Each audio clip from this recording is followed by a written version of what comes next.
Gandang araw po sa ating lahat. Marami nga po nagre-request sa amin kung paano daw po yung recipe ng aming kagikit na ginagamit namin sa aming chicken pastil. Unahan ko na rin po kayo na hindi po ito yung authentic na pagluluto ng chicken kagikit. Bali, napanood ko lang din po ito at yun naman po ang isi-share ko sa inyo.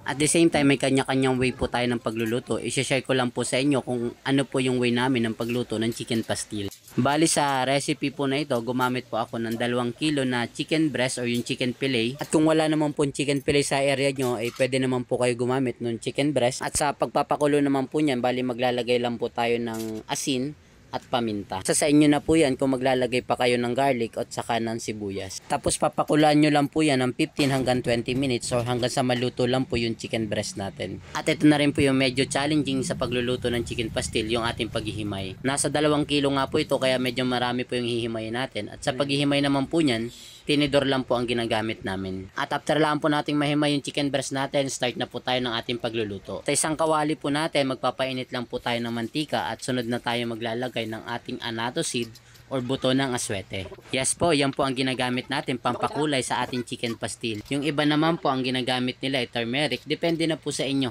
At after lang po kumulan yan sa ating mantika, itatanggalin na po natin yung buto kasi magigisa na po tayo ng ating mga samya.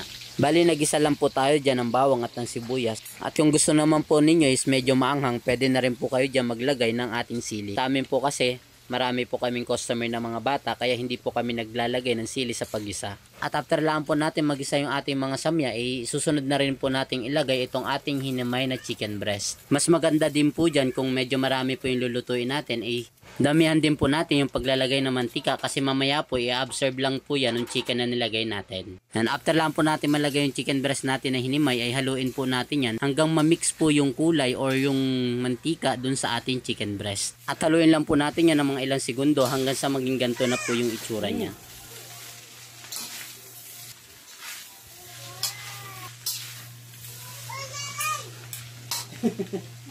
At kapag well combined na po yung mga ingredients natin dyan, ay maglalagay na rin po tayo dyan ng toyo.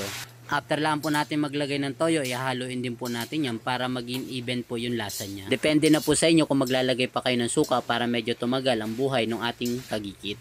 Maglalagay din po tayo ng 2 peraso ng chicken cubes at ng ating paminta. Pwede din po kayong maglagay ng asukal dyan para pambalanse lang po ng lasa dun sa ating kagikit. Pero optional na lamang po yun.